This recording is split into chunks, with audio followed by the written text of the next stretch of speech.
Planning Commission meeting. As always, we'll start with the Pledge of Allegiance. If everybody could rise and join us. I pledge allegiance to the flag of the United States of America and to the republic for which it stands, one nation, under God, indivisible, with liberty and justice for all.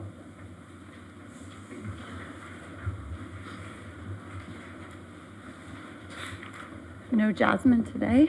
Oh, there she is. Oh, good. She's here, but I can always be. Oh, there Not she is. being Okay. last. She was being late, just so you feel She better. carpooled right here. My apologies. No. I was helping a member.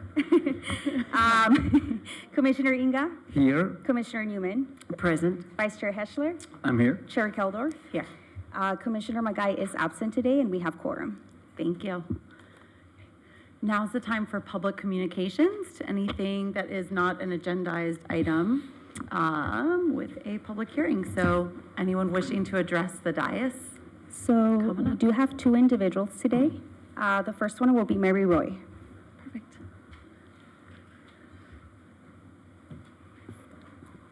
Good evening, everyone. My name is Mary Roy. I'm the owner of Club Covington. So before I start, I would like, I have some handout, so I would like to share. So today I'm here with my team. He's my advisor, Mr. Scott Dudley, and the premises owner, Mr. Brian Sweeney. Today we would like to present Club Covington, our mission and vision, and how the El Segundo Society can be benefited.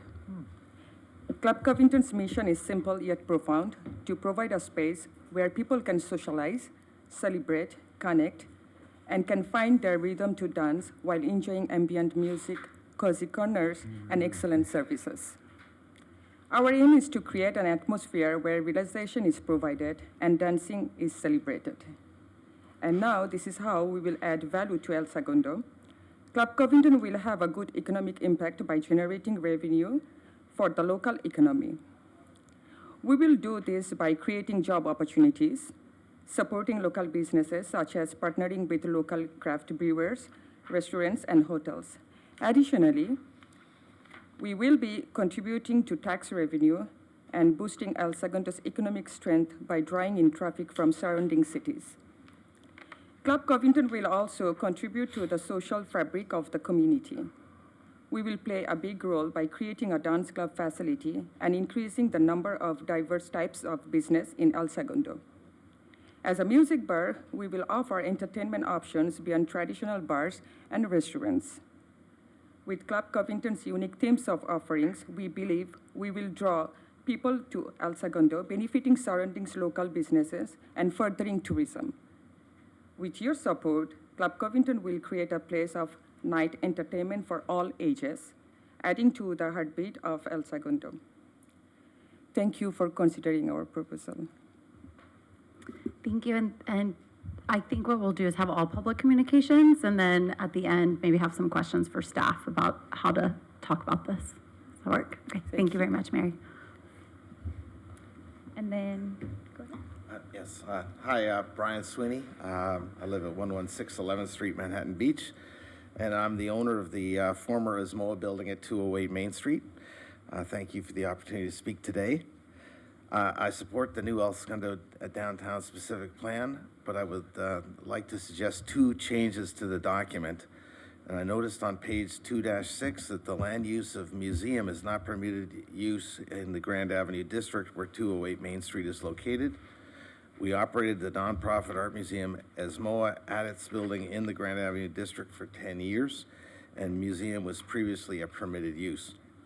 It is possible that I might want to operate a museum in the building in the future, and it would be great if I don't have to worry about getting permitted. And I was thinking if you could just change the dash to a P in the chart for museum on page 2-6 in the Grand Avenue district, that'd be great. I also noticed on page 2-6 that nightclubs are not permitted in the Grand Avenue district. Mary, who you just heard from, would like to lease 208 Main Street from me to operate a dance club in the building. The dance club would serve alcohol and would have closing hours similar to the Purple Orchid on Richmond Street. Under the zoning, Mary could operate just like the Purple Orchid. However, dancing would be prohibited. Right now, dancing is not permitted in El Segundo. And I think the world's changed a lot since the 1992 original plan that this new one is takes off from. And a dance club would be a big asset to the downtown Grand Avenue district. Also, I believe that downtown restaurants would benefit from activity occurring a little later in the evening. Right now, all the restaurants in the city are closed at around 9:30 p.m. for food service. When a dance club, with a dance club, I could see another late night dinner table serving seating where Mary's patients would eat a little bit later and then go dancing at 208 Main Street. And it would be a great change. It would be great if you could change the dash in that page 2-6 to a P for permitted use, allowing nightclubs in the Grand Avenue district. Thanks a lot for the consideration. Hi, Madam Chair. I'm going to interject. It seems like we have 2 comments already regarding a public hearing that we have scheduled. I'm also aware that we do have a necessary recusal for a member of the commission. So I think before, unless anyone in the audience has a comment on an item not on the agenda regarding land use or planning related issues, I think we can close generic public communications for now and proceed. Okay, thank you. Are there any other comments not related to this item? Public communications. Okay, seeing none, we'll close public communications. And then before Barbara recuses herself, we'll go through the rest of the agenda. Perfect. So moving on, are there any written communications? No written communication. Thanks, Aurora. And then consent calendar item, there is 1 meeting minutes from March 28th. A motion to approve? I motion. Second. And I'll take votes. Commissioner Inga? Aye. Commissioner Newman? Yes. Vice Chair Heschler? Yep. Chair Keldorf? Yes. Motion passes 4-0. Thank you. Okay, our next item is continued business, downtown specific plan comprehensive update. I'm assuming there's a staff presentation, and at this time, Brenda will need to recuse herself. And I Thank do you. also, for the record, want to say that I was invited on this last Tuesday, the 23rd, by Eva and Brian Sweeney to meet at their 208 Main Street, the old Ismoa building, regarding a couple of items that you all will be discussing at this point. I will be recusing myself. I'm a property owner, business owner right across the street, so I'm within the zone district. Have fun. celebrating how many years in business? Celebrating 40. Wow. That's great. Thank you, Brenda. I'll take this time to also say that I, too, met with the Sweeneys the other day, so want to go on public record with that. Yes, and I had a phone conversation with Mr. Sweeney yesterday. I have not. Okay, with that, I'll go ahead and get started. Good evening, Chair Keldorf and fellow commissioners. The project before you is the Downtown Specific Plan Updates. This project involves several entitlement type of applications, including amendments to the general plan, amendments to the city zoning map, amendments to the Downtown Specific Plan document, and amendments to the municipal code, zone text amendments. We started this process in late 2021 with several technical studies and research. We spent 2022 and a lot of 2023 conducting extensive public outreach. We had multiple public meetings and study sessions with you and the City Council, and all of which culminated with the drafting of the specific plan environmental impact report you have before you. Our presentation tonight will cover the basic contents of the specific plan and the major topics addressed in the plan and major changes compared to the current downtown specific plan. First off, the contents. The specific plan contains 7 chapters, starting with the vision chapter and concluding with the administration chapter, the process of approving permits and so forth. Our presentation will primarily cover chapters 2 and 3. Focusing on some of the major changes or improvements in the specific plan, as well as some of the input that we received from you and the City Council in our last 2 study sessions last year. with that. The first major change is in the boundaries. The specific plan, as proposed, will incorporate some new properties along Grand Avenue and Standard Street, namely the Rite Aid property, the Chase Bank property, and the hardware store property across the way.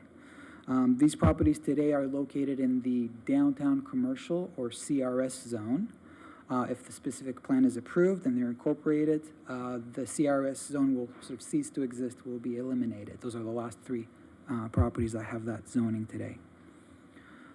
Those three properties will be incorporated in the new Grand Avenue district on the top right there in light blue color, which is one of 4 districts in the new specific plan: the Grand Avenue district, the Civic Center, the Main Street district, and the Richmond Street district.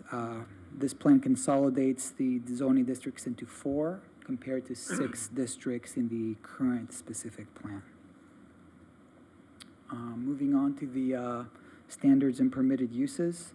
Generally speaking, Grand Avenue, that district is geared more toward larger development projects, including straight residential and office. Main Street is geared more towards retail. Specifically, Main Street will restrict offices by limiting them to the upper levels or the rear portion of buildings, and thus reserving the frontage along Main Street to restaurants, retail, and other commercial uses. Speaking of Planning Commission study session items, this was discussed at your study session last year, and the Commission asked staff to incorporate an exception process to allow office uses in certain situations or circumstances. And we did amend this specific plan to allow for an application for an AUP, or administrative use permit, so that we can kind of examine those cases on a case-to-case basis. Let's see, we also did talk a little bit about historic preservation at your study session, and we have amended the specific plan to kind of narrow the scope of the historic protections while still maintaining some. Moving on to from the permitted uses discussion to development standards, another big change in this plan is that we're eliminating the traditional density sort of limitations. Today, residential density is relatively low, 1 unit for every 3,500 square feet, and commercial density is 1.0. The new specific plan proposes regulating density through sort of the form of the building itself, rather than having a ratio to just allow the setbacks, parking, the height requirements to kind of limit what can be built on a property. This allows for a lot of flexibility for property owners and developers. And Paul, one question on that, if I can, so I understand its form, is there anything that would require a residential unit to have a full kitchen, like anything that would, I guess, from a standards perspective, not make possible an SRO? There's minimum size standards in the code, and there's also just requirements for something to be called a residential unit. They have to have some bare minimum amenities. Yeah. Thank you. I hope that helps. It does. Okay, great. Regarding other standards, the height, there's some changes there. The current height in the entire specific plan is 30 feet. And then there's a step back of 25 feet, and then a higher limit of 45 feet behind that 25-foot step back. That's changed a little bit. So in the proposed Main Street district, that step back has been reduced to 10 feet. And in the Richmond Street district, it is eliminated. So a building can be 45 feet tall any place on the property. The Grand Avenue district is kind of a large departure from that, because we do have some larger sites opportunities for redevelopment, and the Grand Avenue district will allow for a height of 60 feet.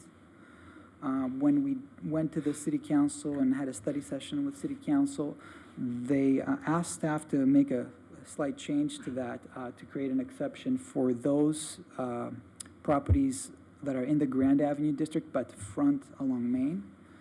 The council wanted to kind of preserve the same sort of appearance and look and feel along Main Street. So for those properties, they would follow the same height limitations as the Main Street district. So that's a change from the last time you saw the plan at the study session. So, I'm sorry, say that again, Paul. The buildings that front Main Street in the Grand Avenue District are the original height, but outside of Main Street, they can go taller. That's right. So those new properties mainly along Grand and near Standard Street would have a 60-foot height limit. So really, it's just the corner of Grand and Main. Stan. Let me just go to the map, and maybe that'll help out describe that here. There we go. So if you look at the intersection of Main and Grand Avenue, so the properties going south towards Chevron, all those properties along Main would not have a 60-foot height limit. They would have a 45-foot maximum height limit. Same as the properties on the north side of that intersection or along Richmond. Yeah. And currently, there's nothing that's taller than 45 feet there now. Is that correct? That's correct, yeah. Yeah. Great. So, moving on from the height standard, there's some major changes with regard to parking. The specific plan has substantial reductions in parking requirements compared to the current requirements. That's intended to incentivize new development and reuse of properties. And that's consistent with the overall parking and mobility strategy for the downtown specific plan. And we'll get into that a little bit more. Is that an actual photo of El Segundo parking? It felt like it tonight, to be honest. Maybe you have. Right. I have to give credit to one of my colleagues for that one. Yeah, that's all right. A few examples here, comparing the current parking rates to the proposed rates. As you can see, the difference is substantial. The current requirement for retail is 1 space per 300, whereas the proposed requirement is 1 per 667. If there's a new building that is over 10,000 square feet, that one would have to provide more parking on the property. In September, just wanted to mention, the City Council asked staff to compare these proposed rates to other, let's say, competing cities nearby, the beach cities in the area here, and wanted to make sure that the city of El Segundo is competitive in its downtown. And we did survey other cities nearby, and the rates that we included in this plan are definitely competitive compared to other cities nearby. So we did confirm that. In addition to the reduced parking rates, the parking in lieu fee continues to be an option for property owners. The draft ordinance in your packet updates the parking in lieu fee areas in the municipal code and the payment procedures in the downtown area to kind of make them consistent between both the Smoky Hollow area and the downtown. Special note about the outdoor dining rates. As you can see, there is an exemption today for outdoor dining areas that are up to 200 square feet. And then on the bottom right there, we've increased that exemption to the first 500 square feet and reduced the requirement for any larger outdoor dining areas. Can you give us a sense of scale? How many tables can 500 square feet fit? I would say, 10 tables, yeah, but you know how flexible that can be, yeah. Mhm. Great. So the intent there is to incentivize outdoor dining and kind of improve the pedestrian experience in downtown. And well, the proposed rates show that that is a big priority in the plan. Let's see, moving on to the next slide here, wanted to just touch on outdoor dining design. The specific plan contains detailed and strict standards and guidelines for the design of outdoor dining areas. Again, it's part of our sort of emphasis on outdoor dining and improving, let's call it the curb appeal, the pedestrian environment. And actually, staff is currently finalizing an outdoor dining program and permit process that will be presented to the city council next month along with the specific plan. So we're already working on implementing some of those implementation actions that are in the plan. Moving on from the private realm to the public realm, in Chapter 3, the specific plan calls for and describes potential improvements to pedestrian, bicycle, public transit, and vehicular circulation in the downtown. In the next few slides, I will go over some of the major improvements that are in the specific plan itself. Primarily those having to do with the streets themselves. So this here is Main Street. The slide shows the existing cross-section for Main Street. And the next slide shows the preferred option. There's a few different options in the specific plan. This is sort of the priority option for reconfiguring Main Street. The main change there is widening of sidewalks, adding a dedicated bike lane, maintaining the existing parallel parking along the curb, and reducing the number of vehicle lanes to one lane in each direction. A question came up during the city council study session about Main Street, and it had to do with whether the part of Main Street south of Grand Avenue from Grand to El Segundo would also get that treatment because it happens to be designated as a truck route in the city. So before we implement any of these reconfigurations, we will study that particular issue and either come up with design solutions or sort of rerouting of truck traffic. So when it's time to make those improvements, we'll make some decisions on maybe doing a part of the Main Street area first or sort of making a different design for that portion of Main Street. Right. Just wanted to let you know about Paul, that. can you remind us, so during the pandemic, when outdoor dining was kind of ignited, right? You know, no one could go into the restaurants, so the city made an effort to bring the restaurants outside. Main Street came down to 2 lanes, and you know, we opened up a lot of outdoor dining, which was nice, and it was a great experiment to show that we can function on a 2-lane road through Main Street, and you know, the world didn't end, and everybody enjoyed it. And was that same condition south of Grand during the pandemic? In other words, the what you just described, the truck lane, wasn't that already reduced to 2 lanes Right. during the pandemic? Yes, it was a truck route at the time as well, yes. Do you recall, was there any pushback from anybody about that? I did not hear any particular concerns about the truck circulation on Gotcha. that segment of Main Street. Okay. Yeah. Thanks. Thank you.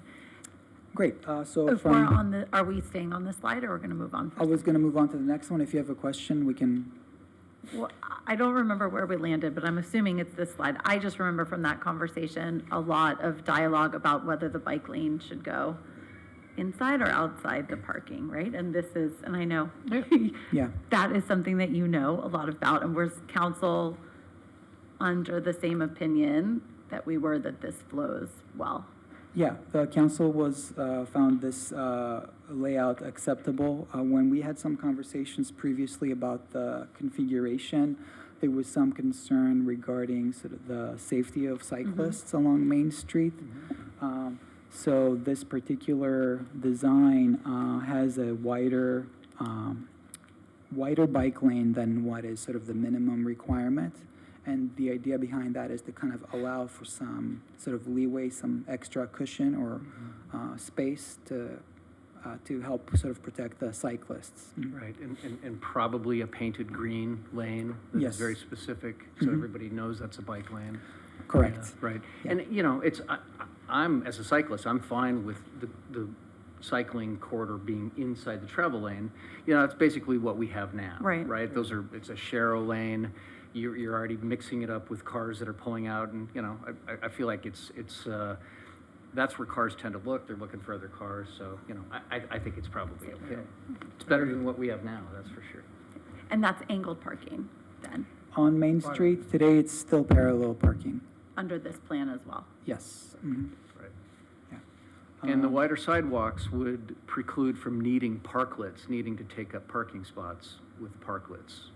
That's still to be determined, but we are proposing widening the sidewalks. If we do get requests for parklets on Main Street, we will consider them Makes under sense. the new program that we're putting in place. Right. And I'm sorry, what's the current width of sidewalks? The Is it current width of the 8? sidewalk is 12 feet. Oh, 12, okay. Yeah. So 3 more feet, a Mhm. little bit, yeah. Great. With that, I will move on to the Grand Avenue design. So this is sort of the existing design along Grand Avenue. And the preferred concept calls for widening sidewalks substantially, adding angled parking along the sidewalk instead of the current parallel parking, providing a consistent 8-foot wide landscape median throughout the entire length of Grand Avenue in the downtown, and eliminating the parking along the median. So that is partly made up by the angled parking along the curb, but there would be a loss of some parking along Grand Avenue with this particular reconfiguration. With that, I'll go ahead and, Yeah, I do remember discussing this, and obviously the way Grand Avenue right now is a little funky. You know, you got the center island parking. Grand Avenue is the primary bike lane down to the beach. My only concern with this configuration, and I do like the angled parking, but angled parking, now you lose a bike lane. And so the bikes share a lane with cars, and it's at 25 miles an hour, that particular road? I believe, would think Grand is 35, if I'm not mistaken. 35. Well, most bikes don't go 35. Well, actually, the new e-bikes may, I don't know. But, you know, it's probably safer now for cyclists than it would be in this situation. Yes. Because there's parallel parking, the lanes are a little bit wider. In fact, there's 2 lanes, and so even with parallel parking, it kind of takes up, it leaves a little bit of gap for bikes. Yeah. So- I remember that part of the conversation when we last discussed this, and Right. there was a discussion about whether to include a bike lane or not. Other options for Grand Avenue in the plan include a bike lane. So this happens to be the preferred option here, but that does not preclude us from implementing a slightly different option. Once we go and study the design, we can at that point come up with modifications that are consistent with one or the other other concepts. But one more thing I wanted to mention about that discussion from the last time we discussed this was that a bike lane was proposed at the time, but I believe the commission felt that because this is a short stretch, Grand Avenue, 3 or 4 blocks in the downtown, and the rest of Grand Avenue going east is a Sharrow, that it may not have been worth the sort of the effort to include in the preferred concept that we put together.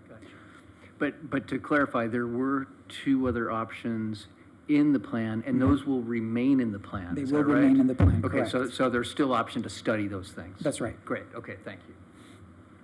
Okay. With that, I think people waiting to look at the Richmond Street concepts. This is the cross-section of the Richmond Street currently. And this is the preferred concept plan. Here, the sidewalk is widening substantially. Currently, the sidewalks are about 8 feet. They're widening to about 19. And the on-street parking is eliminated in this concept. And the current 1 vehicle lane in each direction is maintained. The idea behind this, as you remember, is that we want to expand the outdoor dining and pedestrian areas along Richmond Street, particularly on this segment of Richmond Street between Grand and Franklin. And we had a discussion about the permanent closure as well at your study session. And we concluded last time that while it is not possible in the near term to permanently close this section of Richmond Street due to some physical and ownership issues that we had discussed, it is still a potential option for later down the road if and when property owners and or the city are able to sort of figure out a solution for that. In the meantime, this could be implemented that will offer more outdoor dining options, more pedestrian space, and the plan also calls for temporary or periodic closures of Richmond Street, similar to what we do here on Main Street, perhaps, summer Saturdays or some special events, just to kind of activate that street a little bit more throughout the year. That concludes all of the street improvements that we wanted to cover here. And all these street improvements aim to improve pedestrian and bicycle mobility in the downtown. So that's kind of tied to the parking discussion. That's why I'm mentioning it again. With that, I'll move on to the next slide here. Have all of those businesses been, when something like this happens, or all of the businesses noticed that they would lose parking in front of their storefront? Are you asking about what we do for the farmers market typically? I'm not sure I No, understand. just with the change to Richmond Street in particular, if all that parking is going away. So when we have this downtown specific plan update, and then when it goes to council, are those businesses specifically noticed? Yes. Yeah, our new public notice requirements require notifying both the property owners and tenants of And buildings tenants, to, so that they are aware of what's going on. And has there been a response to that, positive or negative? Since we sent out notices in the last couple of weeks, we have not received any major comments. Had a couple of discussions, but not really about parking on Richmond. And Paul, just for the home viewing audience, when a specific plan is created like this, it's creating the environment for future possibility of doing this. What triggers the actual implementation of anything like this? The implementation of street improvements. Yeah, like for we just example. saw.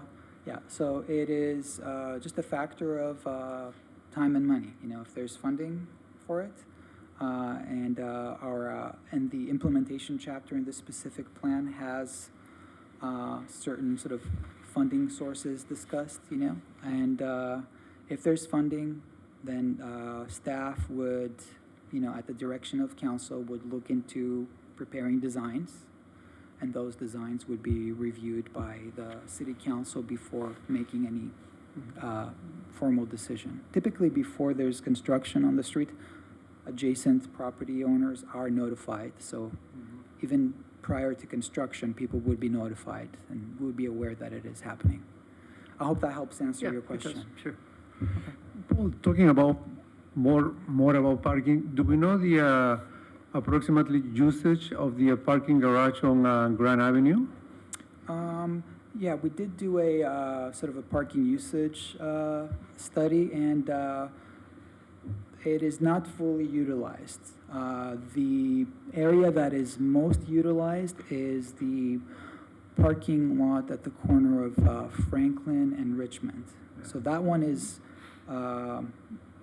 nearly, like, when we did the study and we did the counts, parking counts, I think it was a Thursday during farmers market and then on a weekend.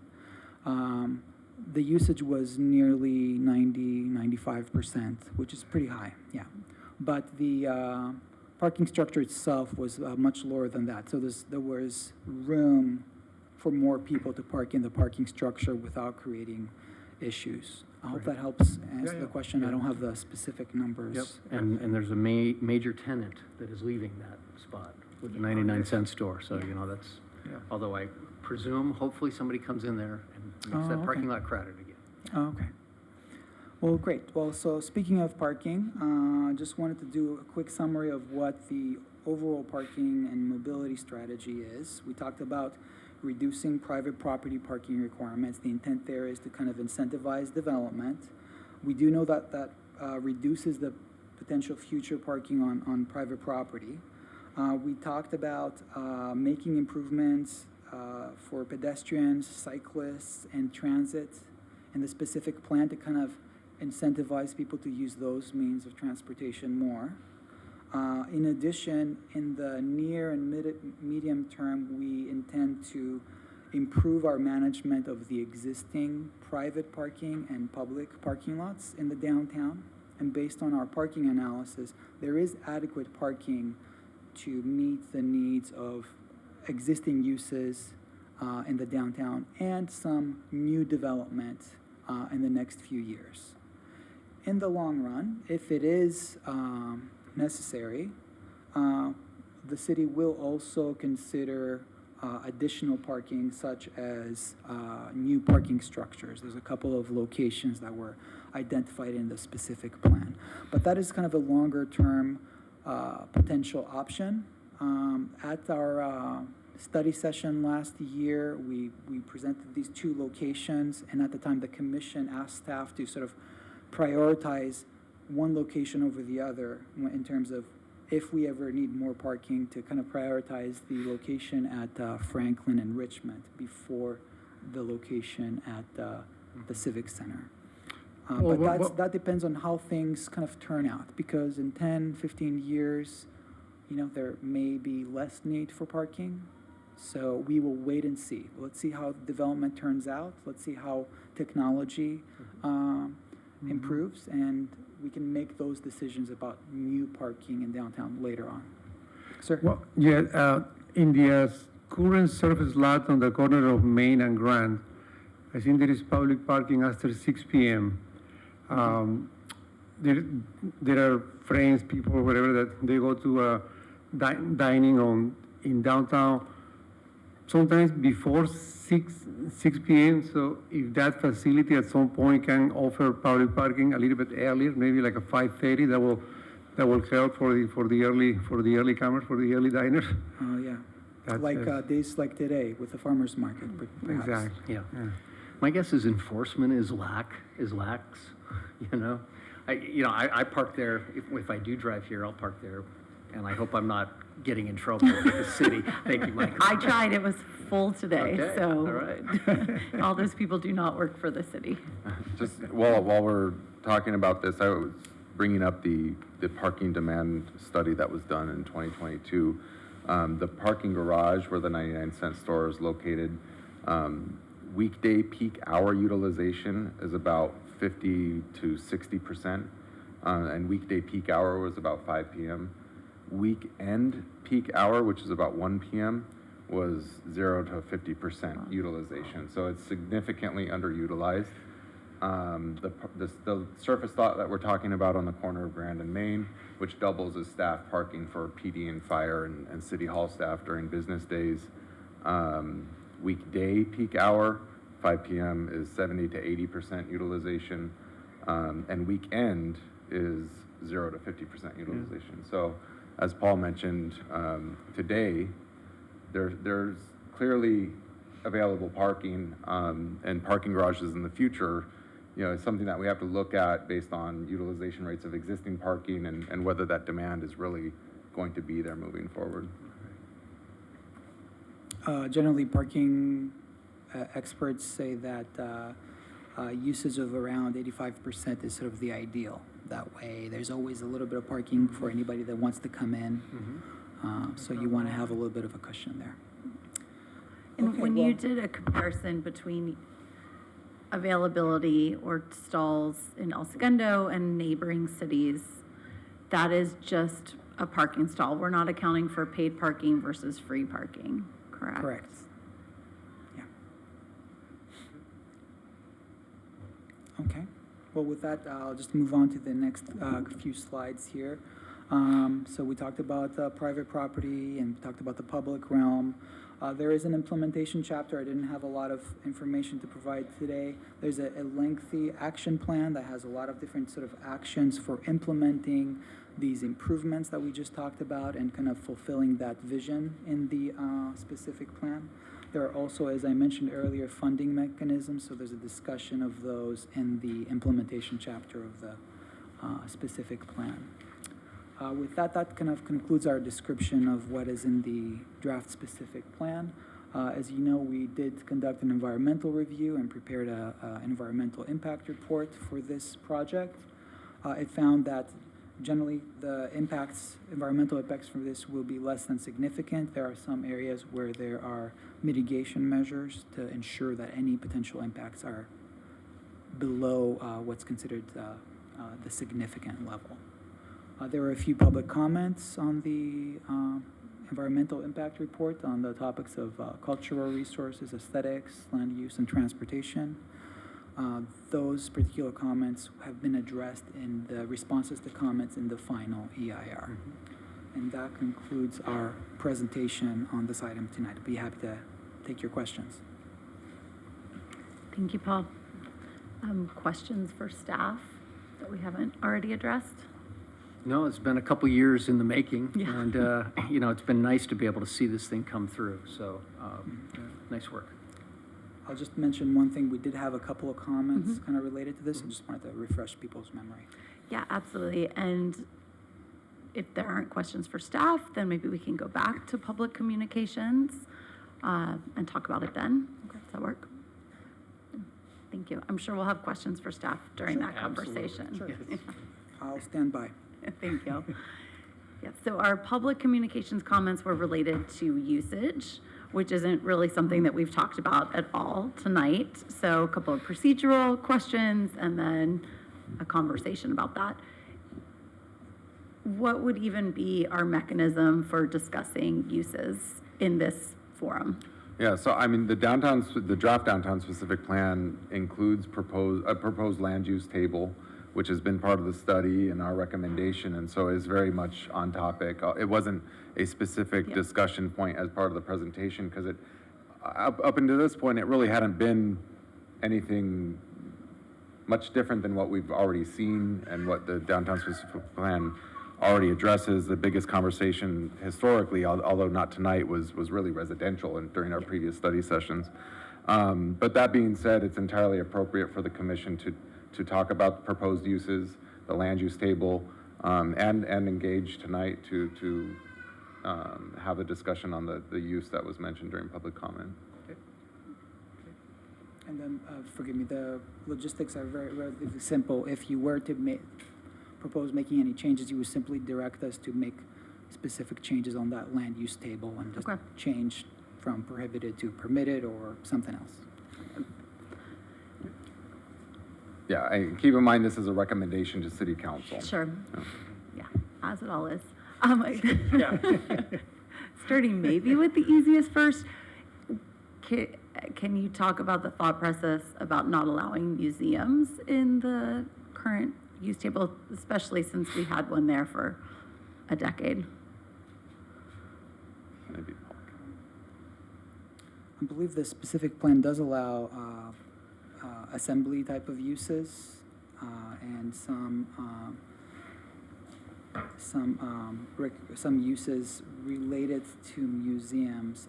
When the ZMA opened in downtown, I believe we considered it a little bit closer to a commercial use, like an art gallery, rather than specifically as a museum. But if that is something that you would like to make clear in the draft plan, yeah, we would take your recommendation on that. Yeah, and also to clarify, it's not like museums are not allowed throughout downtown. They are allowed in two distinct districts, which is the Richmond Street District and the Civic Center District.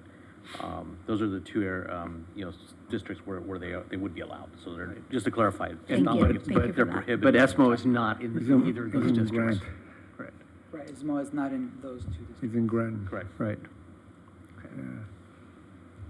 I mean, on that, I don't have much of a conversation there, other than I feel like it should just be across the board. I agree. Yeah. Yeah. I agree. I agree with that. I mean, I'm not sure why they were omitted in the first place. ESMOA has been a wonderful neighbor. It's been a lot of great events that we've all been to there. And to, somehow take that away as a future use would seem like a real swing and a miss. Yeah. So, and, it's especially for those that are involved with the Arts and Culture Committee and certainly Arts and Culture here in town. We'll take all the museums we can get as it relates to, creating activation and public infrastructure. I mean, those are really good things for our town. Agree, especially if we're going to efforts to increase walkability and outdoor dining. It seems to go hand in hand, so. Right. I would agree with that. Right. On the nightclub front, would love to hear from the planning commissioners. I mean, I think I have an idea of maybe why that was a restricted use at some point in time, whether that should still be a restricted use. I'm open to a conversation on. So I'm not sure I know what a nightclub is. Well, I was having Footloose vibes, right? Well, when it okay, was like, yeah. we can't dance in El Okay. Segundo. So let me give some examples. I've seen great bands at the tavern late at night. I've seen bands at Purple Orchid late at night. If one had been a DJ, would that have been a difference? People dance to these bands. They're serving alcohol. What is the difference between the Purple Orchid? How is that not a nightclub, or is that a bar that's open late, and can you dance in a place that serves alcohol and serves music? I mean, kind of what's the difference? I mean, I was giving Mr. Sweeney a hard time in our conversation because he gave me an age range that this new tenant would maybe target, and I felt Well, there's your problem. a little offended that I was outside of that age range. But no, I had that same question. I mean, nightclub, bar with music, and so we were talking about some comparables, right? Is it like Esperanza is a restaurant in Manhattan Beach. After a certain hour, they clear out the tables. They have a DJ. The Strand Bar? The Strand Bar, yep. So, but I don't have a good answer on what a distinction is. I guess, is it a cover charge at the door? Is it table service? Is it bar food instead of full dining? Yeah, so it's primarily the distinction between being a restaurant And and a bar. That's kind of the main distinction there. I don't think Purple Orchid serves food. I've never eaten there. Yeah. No one has. No, they may serve food. The Purple Orchid predates the current specific. Okay, well, Okay, that's so true. that- Okay, fair enough. Yeah, Predates so everything. that's the primary distinction. Entertainment is permitted, so different businesses can apply to have an entertainment permit to have, bands or DJs come and play and entertain their customers. So that is permitted. So if you had a bar and they applied for an entertainment permit to have a DJ and people could dance, that would be a way to do it. Yeah. Is it also an issue of scale? I mean, I'm reading the handout that Mary gave us, and there's a line on it's talking about space and layout, and it says smaller dance area below 300 square feet. I don't know what 300 square feet, what percentage of that of the space is, but a smaller dance area seems very different than when I hear dance club. It's like I'm seeing Dirty Dancing, where it's just throngs of people dancing. But maybe if it's a smaller dance floor and it's more tables and people having cocktails, and it just happens to be music going on, and there's some people dancing in the corner, maybe that's kind of a different interpretation, and therefore might be just fine. Would now be an appropriate time to ask the, I guess not the applicant, but our public communicators from earlier to come give us a little more detail. It's your show, Chair. Okay, that would be great. And I think as you do that, also note that, I mean, in the current specific plan, we do have, definition for bar, and that is an allowed, or I should say allowed, but it's a conditionally permitted use. In the new updated specific plan, we also make a distinction about what constitutes a nightclub, and there is an actual definition that we have, and it's on page B1. And Tell us, please, so it does have some information about what constitutes a nightclub, defined as a nightclub, which, as you know, in the uses table, we do have it as a prohibited type use. So anyhow, just wanted to point you to that, because you did have a question in terms of, and that would be if you're looking at the Packet. on the on the packet. See, Either way, the page number on the PDF, on the big PDF. Let's see, but no, this isn't the packet. I just got it through our website.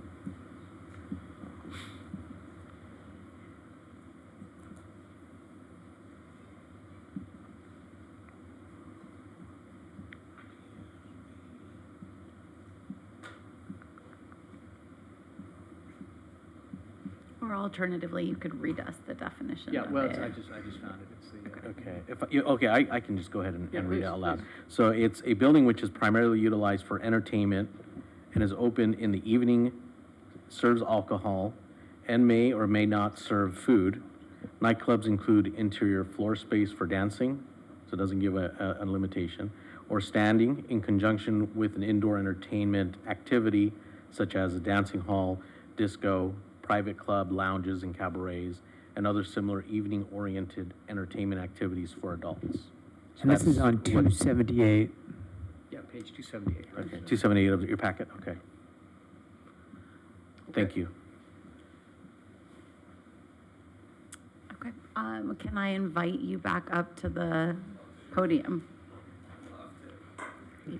You tell us a little bit more about the visual concept of. Yeah, so we never intended to call anything a nightclub, and I know this is splitting hairs, perhaps, but, and I'm glad to hear what you read out for specifically what El Segundo calls a nightclub, which seems very broad to me, because that includes more than what a nightclub actually is. So nightclubs have a negative connotation in my mind, right? They draw a certain type of crowd, and they're extremely loud. What we're talking about, nightclubs have 110 decibels or higher. We're talking 90 decibels or lower, which is a big difference. Respecting the neighbors and the other businesses that are in the area.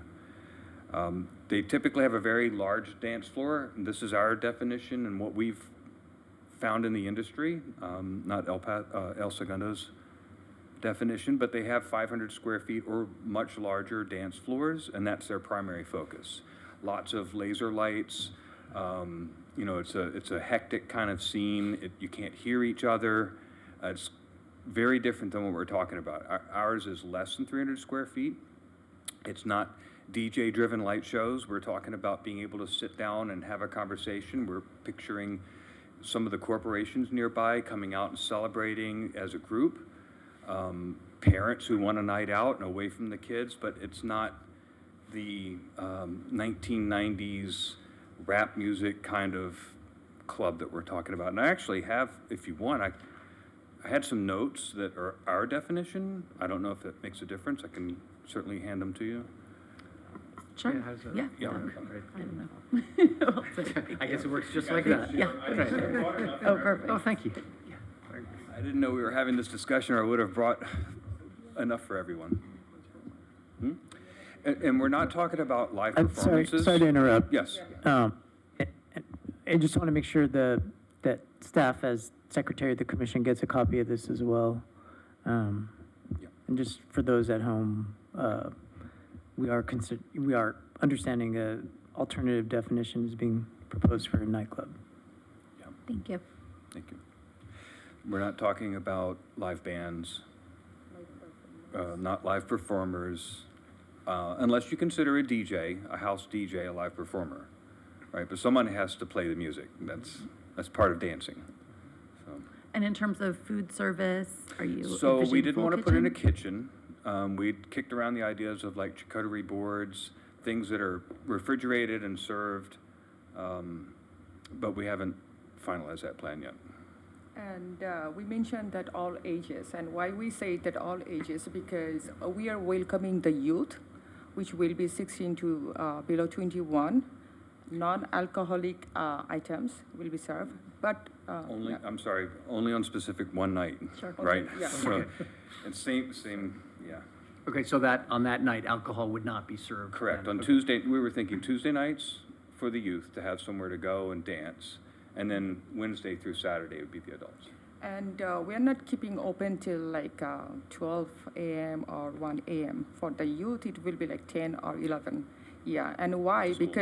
Because I'm a mother, and I can see already how my daughter is curious, like thinking about the nightclub, this and that, you know, and she's looking for something, you know, like networking, and all time she's like stuck with the digital, you know, like mobile and everything. So I want to draw her attention and to say that, look, you are young enough, you go hang out and, you know, make friends. Yeah, try to understand what is called real classy life. Life should not be stuck in your mobile, right? So thanks to my daughter also, she gave me this idea, and she said that, Mom, yes, why we cannot do something for the youth? So yeah, parents are safe. Yeah, absolutely. Better than on their e-bikes riding around at 10 o'clock at night. That's for sure. Madam Chair, I just want to note, I mean, obviously, everyone understands this is not a specific application. It's not, Right. you know, a lot of concepts in place, nothing fully baked just yet. And I do think there might, if they do serve alcohol, there might be some issues with the all ages thing. So definitely, you know, something in the works, but not an application before the commission at this time. Absolutely.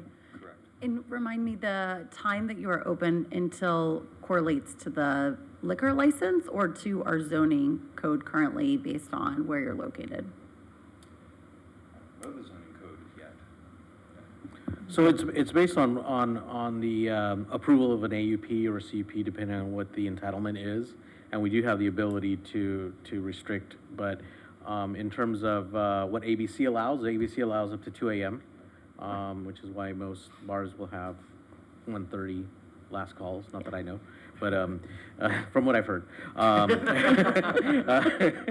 a Tuesday night. And so yeah, but we do have the ability to have hours of operation through, and that's embedded through an AUP or CUP if approved. Okay, thank you. So I'll just say, when we had this conversation, I mean, my personal thought was, I don't think that it's a blanket approval in all of the downtown specific plan. And I would definitely be open to adjusting our definition of nightclub to something that feels, you know, I don't know, more conducive to the neighborhood. But the area that you're talking about is definitely different than the Richmond portion of the downtown specific plan, even I guess the other side of Main Street, perhaps. So again, procedurally, and I'm open to this conversation. I mean, I didn't know if it was something that could be with the director's approval, how that works, if it's something that is across the board, or if an application could be something that is administratively handled on a one-off basis. I would like to mention one important thing.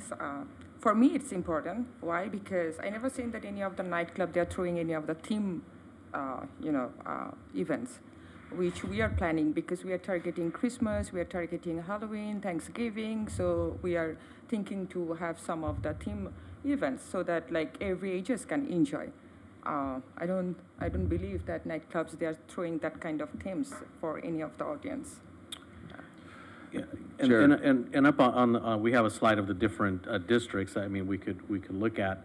One of the things, I mean, we could, you know, offer up is, you know, if the commission wanted to recommend a change to that, perhaps it'd be something where it'd be like a CUP that would be required, whether it be one specific district or all.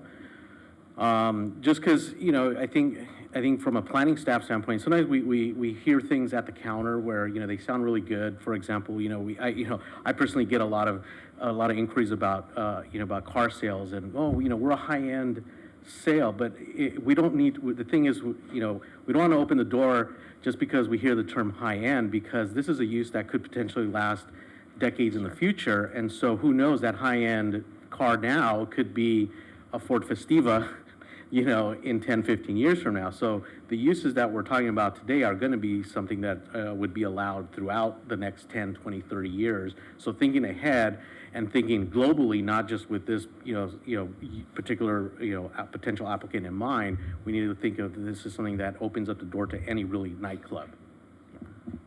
I agree. And if I may, as far as the array of options that you have, it could be something more sort of suggestive or open-ended as far as approving what's before you with a recommendation that council consider just a way or a mechanism of allowing nightclubs in certain areas with certain entitlements, or you could be so specific as to say, we recommend it's in this zone or, or that zone within the plan. or, with this conditional use permit so that something would actually be vetted by you, or you can make it administrative. So you can get to that granular level, or you could just say, hey, council, this is a use that we think you should consider somewhere in the downtown area. Thank you. Thoughts?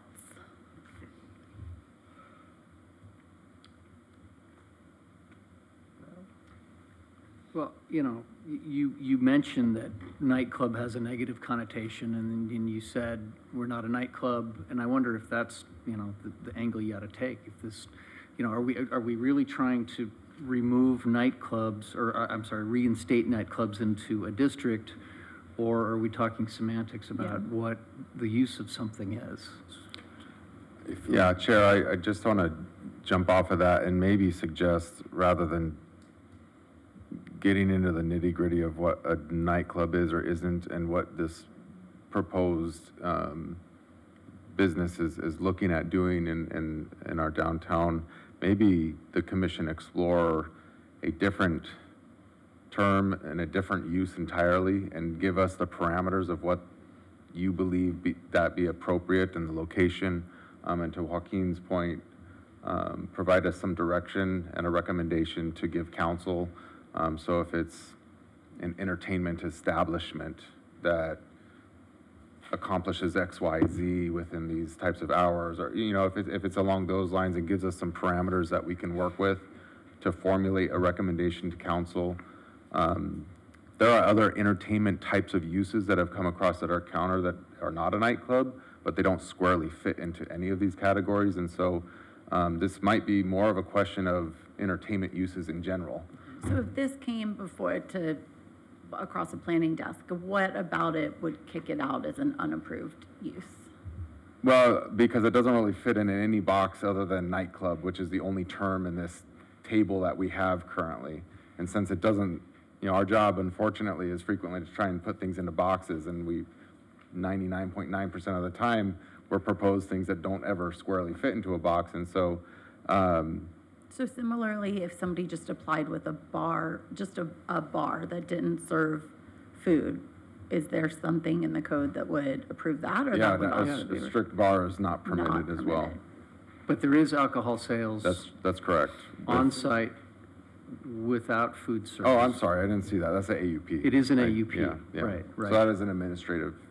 So would this permit. not already, are we like duplicating something that Yeah, exists? it's hard to explain. It's really about what's the primary intent or purpose of a use. And a lot of it is dictated by the floor plan. A lot of it is the allocation of space. A lot of it is gross sales receipts. Frequently with restaurants that have a bar, even ABC will stipulate gross receipts has, 50% plus one has to be in food sales. And so a lot of it is just really what defines the use is based on the primary intent of that use. And so, And I think by an example, for other jurisdictions and other experience, there are instances where you would have a restaurant, no one knew it was a restaurant, everyone knew it as a nightclub. And so they basically had a kitchen just to check that box, and they served food that no one knew existed or ate. And it was really primarily about selling alcohol. And I'm not saying this is the intention here, but just as an extreme example. And so they ended up getting in trouble with ABC because their floor plan, they were over a certain threshold percentage of the use of their space, and also their kitchen sales and their gross receipts, to Michael's point, went over that particular threshold for ABC. So I think that's a great point as far as what's the primary use, how do we maybe, and we could potentially prioritize that. We could say, a certain amount of hours is a good one, a certain amount of percentage of space of the floor area being used for something, for one purpose and not another.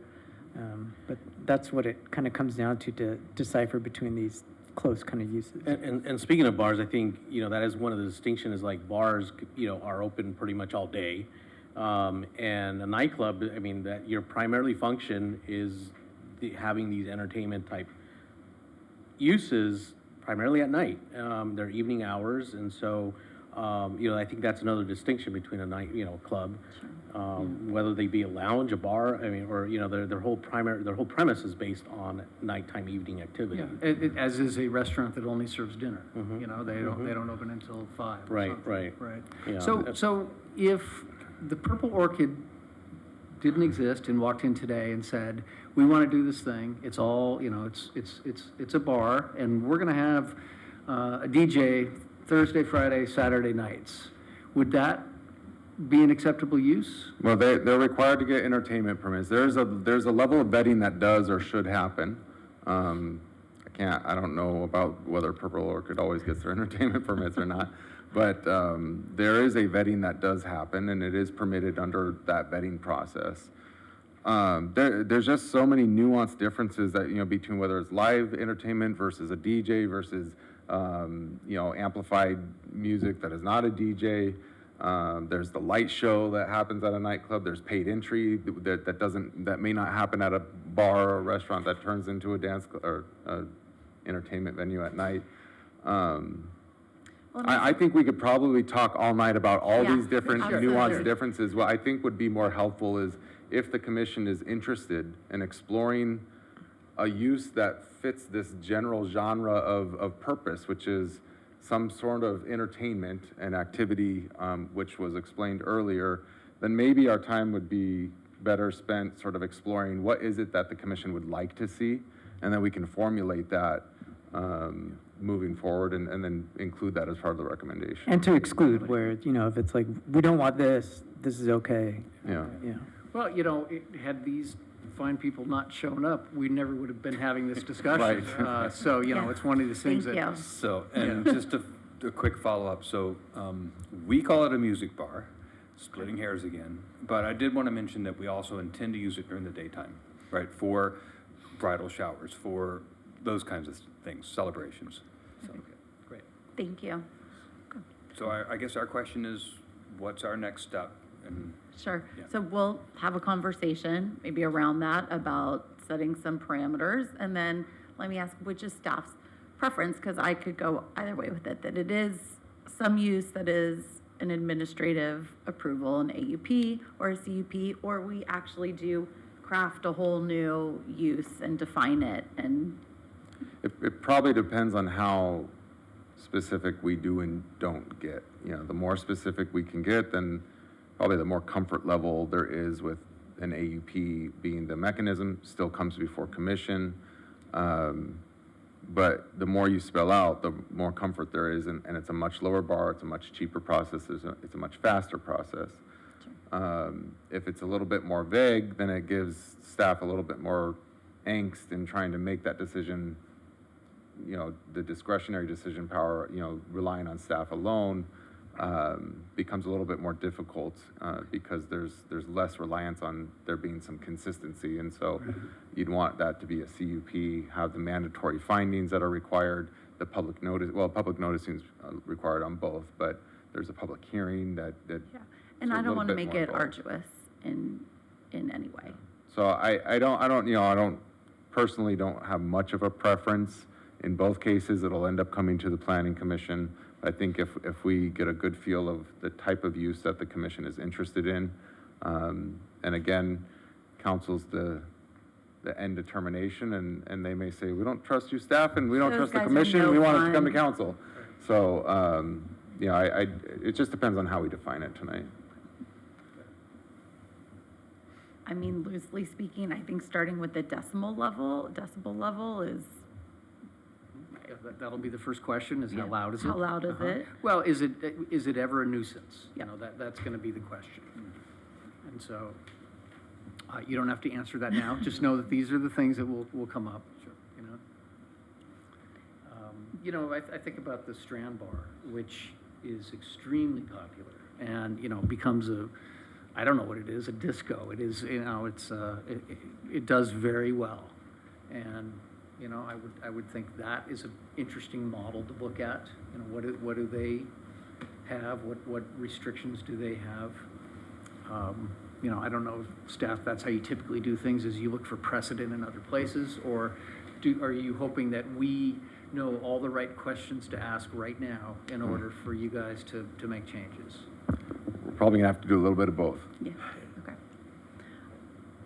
I think if you look at it from the perspective, just if you broke it up into what are the impacts that you would be concerned about, like decibel level, and then what are the goals that you're trying to achieve, whether it's foot traffic, an entertainment component, or you know, some sort of symbiotic relationship with other uses. You know, does it make sense to allow this type of use where we're also allowing residential upstairs? You know, thinking about those types of things. If you broke it up into those categories and then talked about, you know, gave us some feedback in those areas, then that, I think that could give us enough to I mean, put that something is a together. great question, because I was thinking of it really just in the Grand Avenue district, but that also has the highest story height, right? And is the most likely to have mixed-use residential. I don't know, more questions, no answers. I And in think that case, queuing would this be. building does have residential in the top. It's a very small apartment. We would be talking to Brian about taking the entire building, and it would be our residence, right? So Right. it and wouldn't just- be mixed as in other people that would perhaps complain or not like it. So. Extrapolating it out to how we make a land or a usage that fits for everything. Yeah. Is it enough to give direction to say that planning commission sees a use for something that is a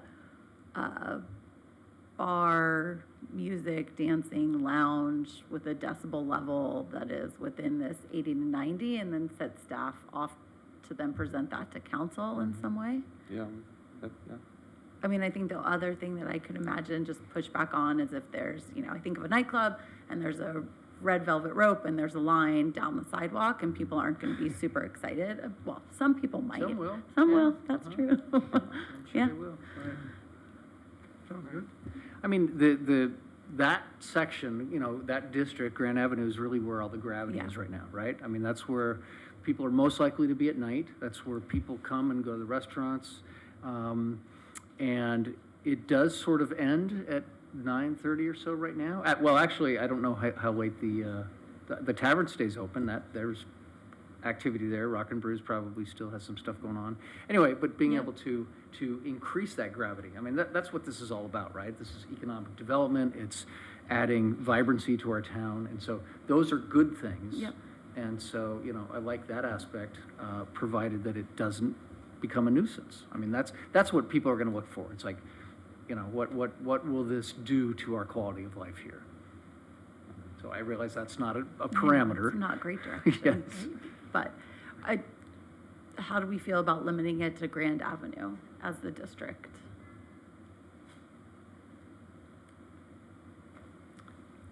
Well, Is it applicable in the Richmond Street district as well?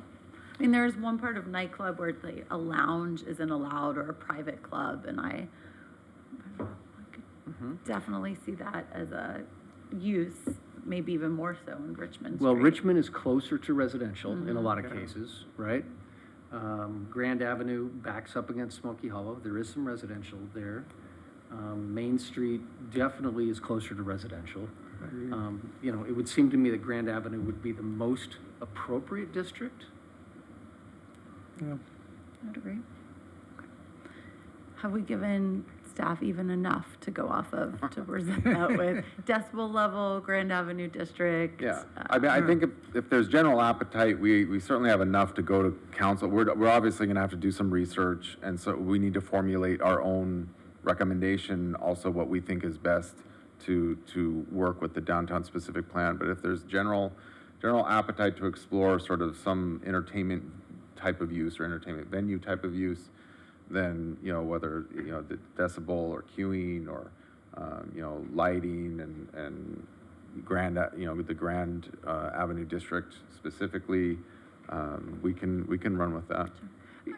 Maybe I'm now moving backwards, but if there was a space that's just a rental space for venues, do they then have to separately get from the city an alcohol permit to host events?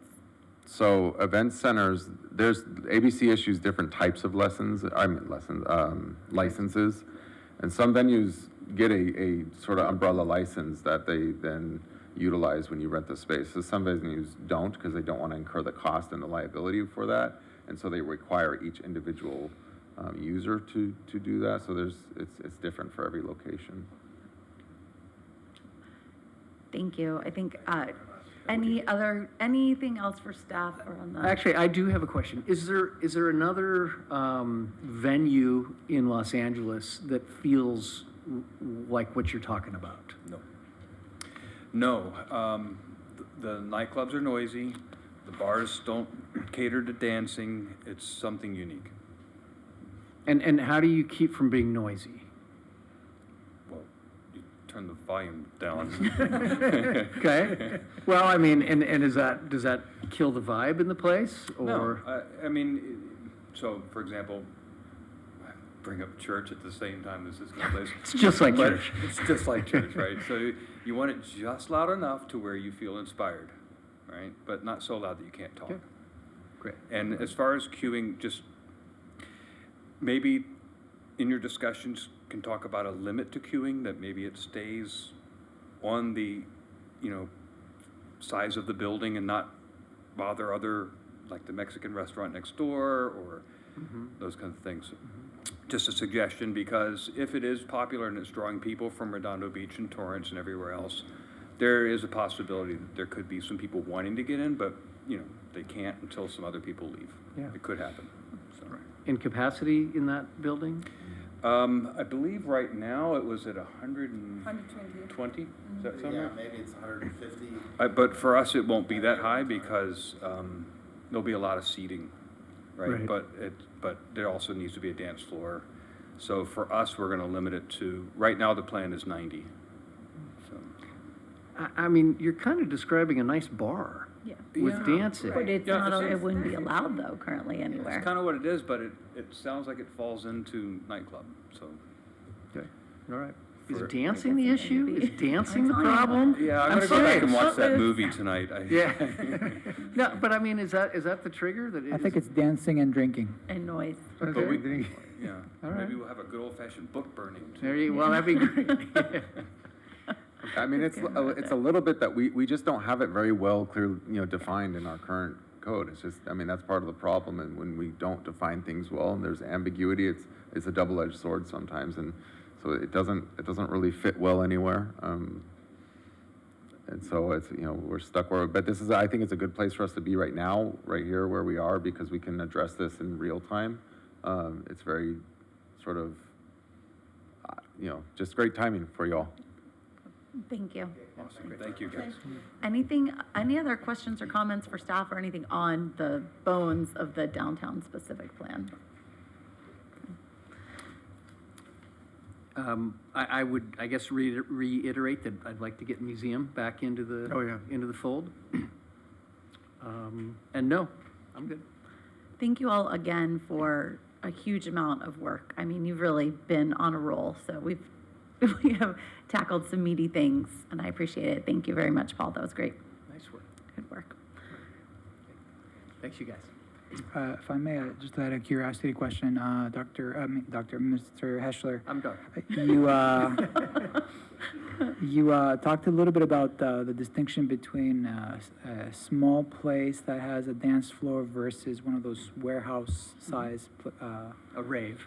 Yeah, so, that may be a parameter that you want to kind of express your opinion on or in your recommendation. Size. That's a great point, and it's sort of a percentage of use, Again, going back to the tavern or the Purple Orchid, there's a band, people are definitely dancing there, and, it's not the entire space.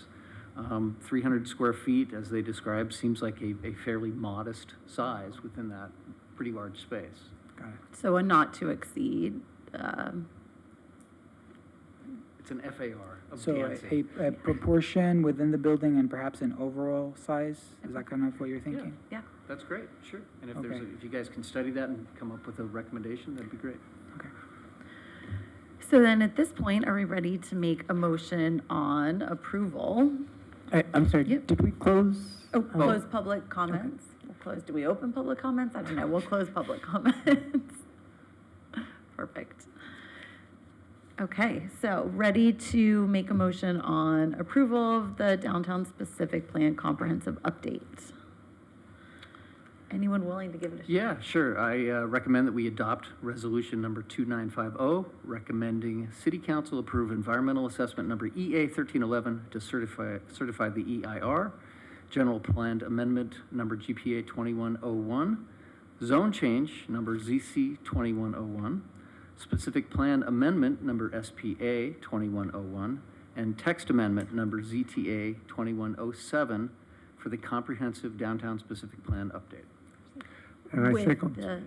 with the Thank you. amendment. Yeah, with the amendment of changing museum Museums. usage in the districts. And giving staff some leeway to create a proposal for city council on a music bar. Yes. For Thank lack you. of a Thank you better for word. for Frankensteining that together. Is that clean enough for you guys? So I second that. And I'll take votes. Commissioner Inga, Yes. Vice Chair Heschler, Yes. Chair Keldorf. Yes, Motion passes 3-0. thank you. Can we invite Commissioner Newman back in? Is she? Oh, She might be across the street at why home. is she at home making dinner? She went to a bar. Yeah, it was not a nightclub, though. Definitely not a Exactly. nightclub. Were you dancing, Brenda? We've got more alcohol next on the agenda. Welcome back. Good to be back. Okay, moving on, we have a new public hearing, administrative use permit to allow the sale of beer and wine, on-site consumption at a health and wellness fitness center, Love Life, at 740 South Pacific Coast Highway. At this point, are we opening, is there staff report or we're gonna open public? Well, actually, communications? we're actually recommending that the commission sorry. continue the item. Yep, I see it there. The applicant has made some changes and requested just a change up in their scope of what they're going to propose. So with that, we recommend that you continue this to the next meeting, allowing staff to further evaluate their proposed changes and then bring that to the commission at that time as a public hearing. Thank you. Okay, so is there a motion to continue this item to May 9th? I would, so moved. I second it. And I'll take votes. Commissioner Inga, Yes. Commissioner Newman. Aye. Vice Chair Heschler, Yep. and Chair Keldorf. Yes. Motion passes 4-0. Thank you. Okay, moving on, new business, selection of planning commission member to deliver a presentation to the city council on planning commission's work. Covering what period of time? Okay, so this is, when the council updated all the boards and commissions bylaws, which then, the commission had to sort of adopt, and then I think council ratified or vice versa. I think that was probably about a half a year ago or so. One of the items that council requested was that all boards and commissions annually would make a report of their business activities and things that they're working on. Some of the other commissions, it's a little bit easier. The planning commission is a little unique because you're more responsive to just things that come before you. And so it'll probably be a little bit of a challenge for us to come up with what that looks like. But essentially, they want sort of a yearly report of just the dealings and actions and activities of the commission. Eduardo and I and staff would help the appointed members come up with that presentation. It'd probably look a lot like talking about all the entitlements that we brought before you and the things that we've talked about during those study sessions that we've had. The subcommittee that we created for with Commissioner Heschler and Magai, and reporting on that a little bit. Beyond that, it'll probably be a 5-minute presentation and that be it, but they are looking to do an annual presentation moving forward.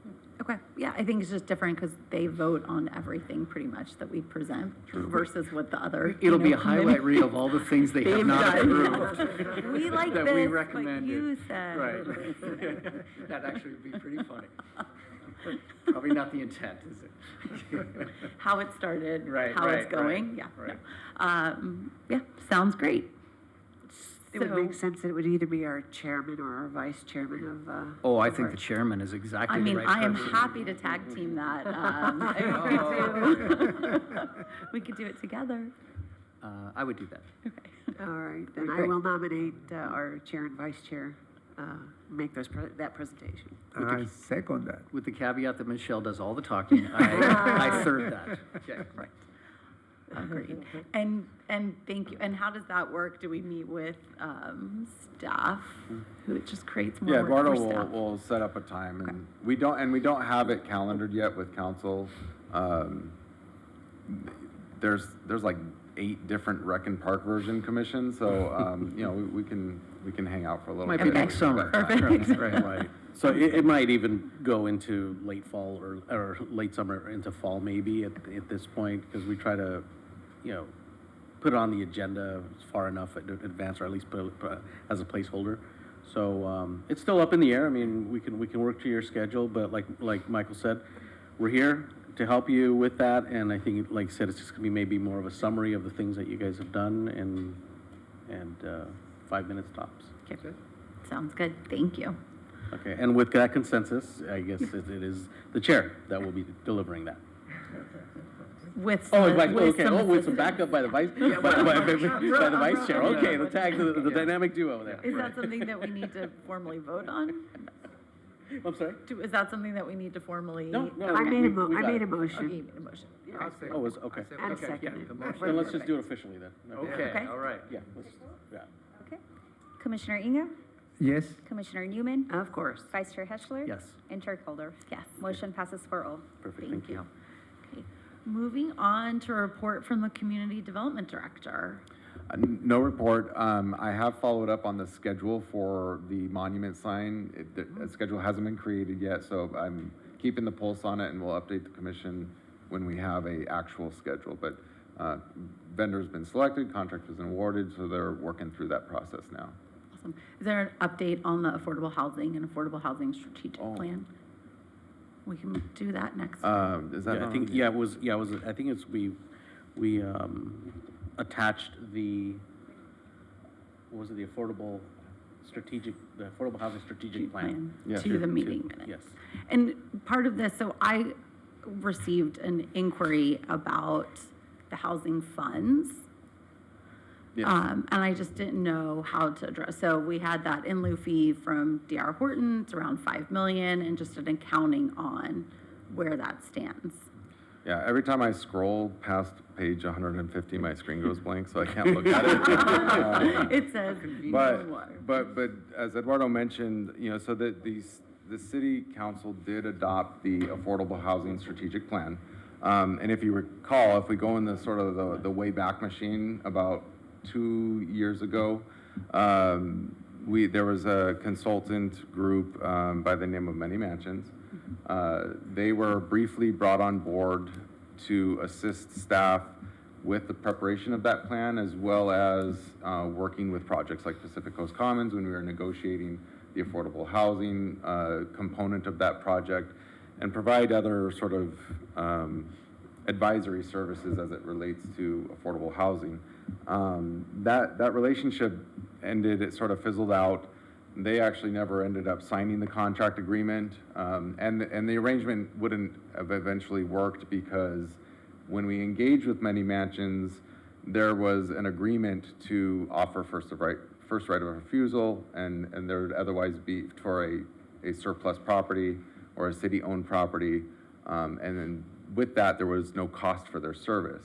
After that arrangement was made, the state legislation passed the Surplus Land Act was amended to introduce new components or requirements when the city is going to surplus property, which required providing an open bid process to anybody, any nonprofit housing provider or senior housing provider, or nonprofit who's interested in building park space prior to any other arrangement. And so the structure just wouldn't have worked after that. And so we hired in some new staff in the last year who sort of helped carry the development of the Affordable Housing Strategic Plan across the finish line.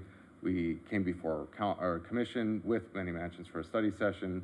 We went before council for a quick study session to sort of formulate the final pieces of that. The Affordable Housing Strategic Plan outlines several efforts that the $5.3 million or any funding that's generated towards affordable housing to help draw down that fund or create a replenishment of that fund as it's drawn down. There's several strategies, and so we have not begun to pursue any of those strategies yet. The first order of business is to get our housing element certified and get through some of those major policy decisions. Get through the downtown specific plan. We just finished cleaning up the Smoky Hollow specific plan. Paul probably wants a break from housing policy for a couple weeks at least. But it's the next order of business would really be tackling the Affordable Housing Strategic Plan, which is also a mechanism meant to start to effectuate some of the policies in the housing element. And so we don't know exactly how that 5.3 is intended to be spent. I do have another consultant firm who is proposing to provide some advisory services to us because we are not specialists in the matter. And so we do need some guidance to start to implement and develop some of those policies. So some of the money will be spent on that contract. But otherwise, it's a pretty wide array. It's intended to produce affordable housing units. And so there's program approaches that can be done, whether it's the city reducing barriers and using that funding to reduce barriers to entry, subsidizing permit fees, or even partnering with a developer to buy down doors if we wanted, additional housing units. That presents other challenges because then they have to pay prevailing wages when they construct the project. But we don't have that roadmap exactly yet of how that 5.3 will be spent down, but the roadmap is intended to be informed by the Affordable Housing Strategic Plan, so you can kind of look at that as your guidelines of what at least the initial intention will be. But beyond that, it's going to be iterative. It's every year or two we're going to have to take a look at that and strategize. Okay, thank you. And I think the question that was directed to me was, is all of that money still sitting there? Yes, and it's all there. Okay, that was. I said, well, we haven't approved any spending, so it's sitting somewhere. Right, Yeah. right. And to publicly make that. Yeah, I mean, what year did the D.R. Horton thing happen? Was that 2014 or 15? Yeah, well, the latest or the version that ended up being constructed was approved in 2017. And then during their construction, they came before us because they were required to have provided affordable housing within their complex, and they just, because it was a for sale project, there was a lot of issues with that in terms of even trying to find qualified households to purchase. Sure. Once you take into account HOA fees and take into account, utilities and all that stuff. Yeah, we agonized over it, Yeah. right? I mean, Yes, city that's right. staff and, I do remember specifically thinking, all right, this is great. We got the $5.3 million to be used for good. And I remember thinking in 2017, if a plan hasn't been figured out, in 3 years, I'll be really sad. And, but obviously the state changed the rules. I was excited about mini mansions because, the city's not in business to administrate affordable housing. That's not what the city does. And so the fact that now I don't think we're back at zero because obviously the housing element is an extremely important part of this whole equation. So I hope that there's a smart answer soon with how to start using that money. Have any other developers paid into that fund or? No. Okay. All right, well, we'll wait and see what happens. The strategic plan I mean, that's the best place to start because that's where we'll begin to start strategizing the use of those funds. Those are intended to establish the priority areas. It's not the end point. It's only the beginning point, but that's where we'll begin to start to strategize how those funds are spent down. Thank you. And I do feel like we've made great strides, right, by talking about zoning and having our housing element in compliance so that we go about creating an opportunity to build housing, and as part of that, ensuring that some of that is affordable housing. So we haven't ignored it. I think we were also very worried during that time that it was going to be used to buy like one small apartment building in El Segundo, and that has also not happened. Yeah, well, it's tough. 5.3 is not going to get you a whole lot. It's not. And so we have to be very intelligent about how we utilize that and get the best bang for our buck. Yeah, and consultants are certainly important. You'd hate to spend it all just on consultants. So, you know, it'd be nice to have it affect people's lives in a good way. Great. Thank you. You're welcome. Anything from the city attorney's office? Nothing at this time. Thank you. Planning commissioner comments? Mr. Inga? No, nothing this time. Ms. Newman? Nothing from me either this evening. I just want to reiterate the downtown specific plan is a great body of work. So nice job to city staff on that. Yes. I would reiterate that as well. And I missed our last planning commission where there was a big conversation about the residential elements and the overlay.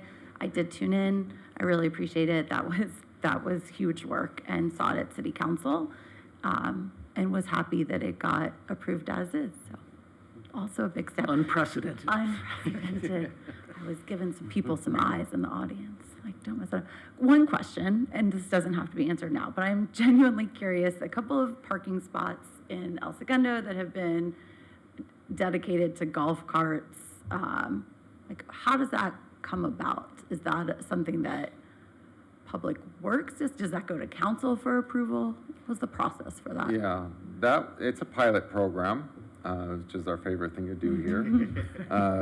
It's a 1-year pilot program that was really spearheaded by the South Bay City's COG. And they sought and were successful in getting some state funding to pilot this local travel network, which is identifying safe routes for EV bikes, scooters, and golf carts or the like. And so part of that local travel network, the aspirations that are part of the local travel network envision some sort of connectivity from El Segundo all the way through the South Bay region. And we're this little petri dish of a really good sort of test ground for this local travel network. And so we were the first city that the COG decided to partner with in implementing that. And so if you drive around town, particularly on the residential side, you'll see the signs with the little turtle. I don't think they've named the turtle yet, but there's a little turtle, and and there's some indicators for the scooter and the golf cart. And those are supposed to be demarcating the safe route for these EV or NEV, which is neighborhood electric vehicle, for their use. And so as part of that program, they also wanted the city to incentivize the use of golf carts by dedicating stalls at high-use areas like City Hall, the library, or Rec Park. And so I believe there's two spots at each location. It did go to council. It was a decision that council made. And there was some funding that came through state legislation that was passed through the COG in order to implement that program.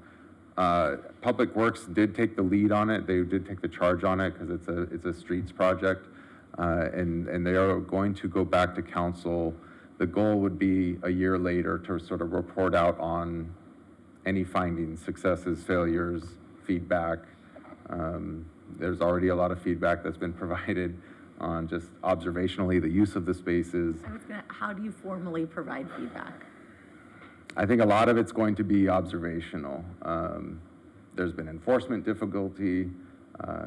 There just hasn't been a lot of the use that people have, originally thought there would be. But there's some anticipation that during the summer you might see a little bit more use when people out in the golf carts a little bit more, because in the colder months, it's, I guess, less likely that folks are driving around in their golf carts. It's good, it's probably gonna be more observational feedback. Did the COG have any recommendations on how to study the Petri dish that we are? We're doing before and after counts, in terms of actual use, golf cart use. They're doing some real-time counts of what they see out there in the field, or out on the streets. So that should be some of the feedback that they provide. Okay, cool. Yeah. Thank you. Right, I think with that, we are adjourned. One last thing, before we adjourn. Just like to acknowledge our esteemed planning commissioner, Brenda Newman, who made it on the front page of the Is that El today? Segundo It Herald, must be. yes. I did It might be decide. below the fold, but that's okay. That's okay. She's still on the front page. And I learned a lot about in reading up on this article, that, she's been in business for 40 years. I mean, that's great. That's amazing that you've been there for, doing this for that long. And I do remember the longtime mascot, or your four-legged, and, she was such a doll little, great dog. So I had the pleasure of knowing her as well. So that was nice. But anyhow, I do want to acknowledge that and just, congratulate you on the, for the 40 years that you've been there. That's a great milestone. Thank you. That's awesome. Thank you for bringing that up. It's huge. You probably are one of the longest standing businesses in El Segundo. That's a good question. I think we are. I think you might be the longest. And I think industrial lock and security have been there as well. Wow, So I think those are. I think huge. so. Well, congratulations. Very impressive. We are adjourned until May 9th.